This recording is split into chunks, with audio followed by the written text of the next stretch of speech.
नमस्कार मित्रों, खेल और खिलाड़ियों की आवाज़ खेल पथ में आपका हार्दिक स्वागत है। दोस्तों, देश की सबसे बड़ी आबादी वाले राज्य उत्तर प्रदेश में इस बार शायद ही 1 अप्रैल से क्रीड़ांगनों में किलकारियां गूंजे। दरअसल फिलवक्त उत्तर प्रदेश में आउटसोर्सिंग से नियुक्त प्रशिक्षकों को 1 फरवरी से घर बैठा दिया गया है। हर साल उत्तर प्रदेश में 1 अप्रैल से क्रीड़ांगनों में प्रशिक्षण का काम शुरू हो जाता है, लेकिन इस बार इसकी संभावना बिल्कुल नहीं है। इसकी वजह है आसन्न लोकसभा चुनाव माना जा सकता है। यद्यपि कई जिलों के खेल अधिकारी खेल प्रोत्साहन समितियों के माध्यम से प्रशिक्षकों को रखना चाहते हैं, लेकिन उत्तर प्रदेश में ऐसे जिले बमुश्किल 1 दर्जन भी नहीं हैं जिनके पास यानी जिनकी खेल प्रोत्साहन समितियों के पास पैसा हो। यानी जिन जिलों के खेल प्रोत्साहन समितियों के पास पैसा नहीं है, वह चाह करके भी प्रशिक्षकों की नियुक्ति नहीं कर सकते हैं। दरअसल खेल निदेशालय आउटसोर्सिंग के माध्यम से प्रशिक्षकों की नियुक्ति की कसम खाए बैठा है।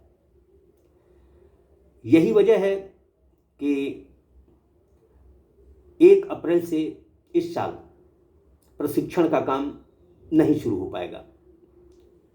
देखा जाए तो उत्तर प्रदेश में कभी भी 12 महीने प्रशिक्षण का काम नहीं चला है। उत्तर प्रदेश खेलों में उत्तम प्रदेश बने, लेकिन कैसे? जिस राज्य में 12 महीने खेल प्रतिभाओं को मुकम्मल प्रशिक्षण ही उपलब्ध न हो, वहाँ खिलाड़ी कैसे खेलेगा? राजधानी लखनऊ का हाल भी बहुत बुरा है। हर अधिकारी अपनी अपनी चला रहा है। चौक स्टेडियम में जहां खिलाड़ियों को प्रशिक्षण से रोका गया, वहीं जहां खिलाड़ी प्रशिक्षण जिस हाल में करते थे, उस हाल को में ताला लगा दिया गया है। एक तरफ संभागीय क्रीड़ा अधिकारी अजय सेठी खेल प्रोत्साहन समितियों के माध्यम से प्रशिक्षकों की नियुक्ति कर प्रशिक्षकों को आपस में लड़ाना चाहते हैं। वहीं दूसरी तरफ उनके ही आदेश निर्देशों से खेल मैदानों में ताले लटकाए जा रहे हैं, जो कि सरासर गलत है। यद्यपि अजय सेठी अपना समय काट रहे हैं, इनको प्रदेश के खेलों से कोई वास्ता नहीं है। इन पर जांच की तलवार भी लटकी हुई है। बावजूद ये खिलाड़ियों के लिए कुछ भी नहीं सोच रहे हैं। केडी सिंह बाबू स्टेडियम में खेल निदेशालय सिर्फ पंचायती घर बन गया है।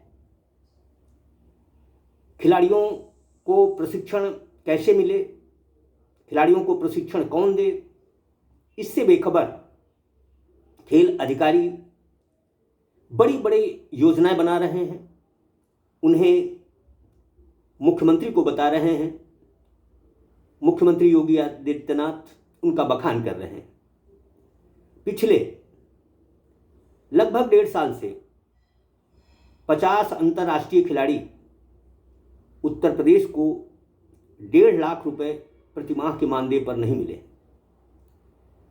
यद्यपि खेल निदेशालय का दस्तावेज बताता है कि 1 दर्जन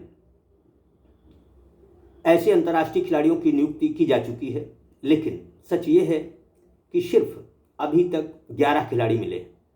मुख्यमंत्री योगी आदित्यनाथ ने खेलों के प्रोत्साहन की दिशा में जहां अंतर्राष्ट्रीय पदकधारियों को न केवल आर्थिक मदद दी बल्कि उन्हें शासकीय सेवा में भी अवसर दिया, इसके लिए योगी आदित्यनाथ जी बधाई के पात्र हैं। यद्यपि खेल निदेशालय कतई नहीं चाहता कि खिलाड़ियों का भला हो, प्रशिक्षकों के मामले में बिल्कुल खेल निदेशालय निष्ठुर बना हुआ है, उसकी कोई प्लानिंग नहीं है।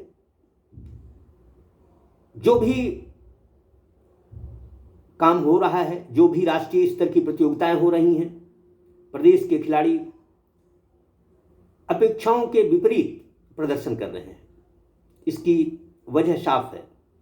प्रदेश में जहां पर्याप्त संख्या में खेल प्रशिक्षक नहीं है, वहीं स्कूल कॉलेजों में शारीरिक शिक्षकों का भी बेहद अभाव है। दरअसल प्रशिक्षकों को घर बैठाने से पहले खेल निदेशालय के आला अधिकारियों को इस बात का भान होना चाहिए था कि 1 अप्रैल को क्रीड़ांगनों में प्रशिक्षण यदि शुरू भी होगा तो प्रतिभाओं को प्रशिक्षण देगा कौन। दरअसल जिस तरह से खेलों का तमाशा बनाया जा रहा है, उससे दुख भी होता है, अफसोस भी होता है। प्रशिक्षक निकाल दिए गए, लेकिन 2 माह से उन्हें मानदेय नहीं दिया गया, वह भी आउटसोर्सिंग कंपनी की गलती से नहीं बल्कि खेल निदेशालय की गलती से। सूत्र बताते हैं कि खेल निदेशालय ने ही मुंबई की आउटसोर्सिंग कंपनी को अभी तक प्रशिक्षकों का 2 माह का मानदेय ट्रांसफर नहीं किया है। आखिर प्रशिक्षक जिन्हें बमुश्किल 20-25 हज़ार रुपये मिलते हैं, उनका पैसा रोक लेने से न केवल उनके घर की आर्थिक स्थिति खराब हो गई है बल्कि वह दर-दर की ठोकरें भी खा रहे हैं। उत्तर प्रदेश खेलों में उत्तम प्रदेश बने, ये हर प्रदेशवासी चाहता है। प्रशिक्षकों का मानदेय बढ़ाने, उन्हें नियमित रूप से 12 महीने सेवा का अवसर देने की बातें नवनीत सहगल जी ने कही थी, लेकिन नवनीत सहगल के जाने के बाद उत्तर प्रदेश में खेलों के नाम पर कोई चर्चा ही नहीं हो रही। सिर्फ और सिर्फ खेलों को तमाशा बनाया जा रहा है। कहा जाता है कि प्रशिक्षकों के देने के लिए खेल निदेशालय के पास पैसा नहीं, तो दूसरी तरफ खेल निदेशालय 24 जिलों में ओपन महिला पुरुष खेल प्रतियोगिताएं कराने का शगुफा छोड़ चुका है। दरअसल 1 अप्रैल से उत्तर प्रदेश में प्रशिक्षण कार्य इसलिए नहीं शुरू हो सकेगा क्योंकि इस समय लोकसभा चुनाव को लेकर मंथन हो रहा है। कभी भी आचार संहिता लग सकती है। आचार संहिता लगते ही प्रशिक्षकों की राह में बाधा पैदा हो जाएगी। दरअसल जब तक चुनाव नहीं हो जाएंगे तब तक प्रशिक्षकों की भर्ती नहीं हो पाएगी। अब सवाल ये उठता है कि जब सब कुछ खेल निदेशालय के आला अधिकारियों को पता था तो उन्होंने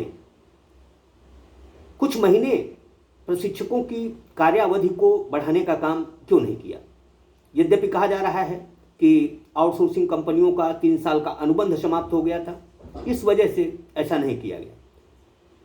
यदि समझदारी से काम लिया गया होता तो जो 24 जिलों में खेल प्रतियोगिताएं हो रही हैं उनमें 1 करोड़ 72 लाख रुपए खर्च हो रहा है। यदि समझदारी से काम लिया जाता तो इस पैसे को सभी जिलों की प्रोत्साहन समितियों को दिया जाता और वे प्रशिक्षकों की कमी को पूरा कर पाते, लेकिन ऐसा नहीं किया गया। कुछ जिले हैं जिनकी खेल प्रोत्साहन समितियों के पास पैसा है, वह तो किसी तरह से इस समस्या का समाधान निकाल भी सकते हैं, लेकिन जिन जिलों की खेल प्रोत्साहन समितियों के पास पैसा नहीं है वह आखिर क्या करेंगे। सबसे सोचनीय बात यह है कि एक तरफ प्रशिक्षकों को 20 से 25 हजार रुपये दिया जा रहा है, तो दूसरी तरफ खेल प्रोत्साहन समितियों के माध्यम से प्रशिक्षकों को कहीं 10,000 रुपये तो कहीं 15,000 रुपये में रखने का काम चल रहा है, जो कि सरासर गलत। प्रशिक्षकों को क्यों फुटबॉल बनाया जा रहा है यह तो खेल निदेशालय के आला अधिकारी ही जाने, लेकिन जिस तरह प्रशिक्षकों के पेट पर लात मारी जा रही है वह कहीं से भी उचित नहीं है।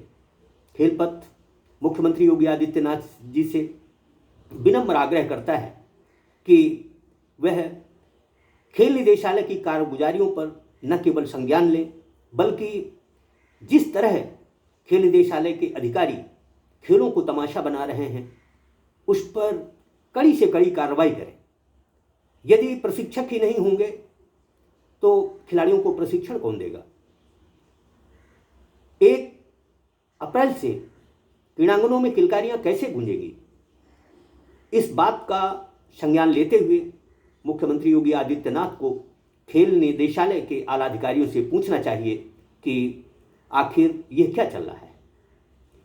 दरअसल जिस तरह मुख्यमंत्री योगी आदित्यनाथ जी की छवि को धूमिल किया जा रहा है, उससे उत्तर प्रदेश खेलों में उत्तम प्रदेश बन पाएगा, इसकी संभावना बिल्कुल नहीं है। जय हिंद, जय भारत।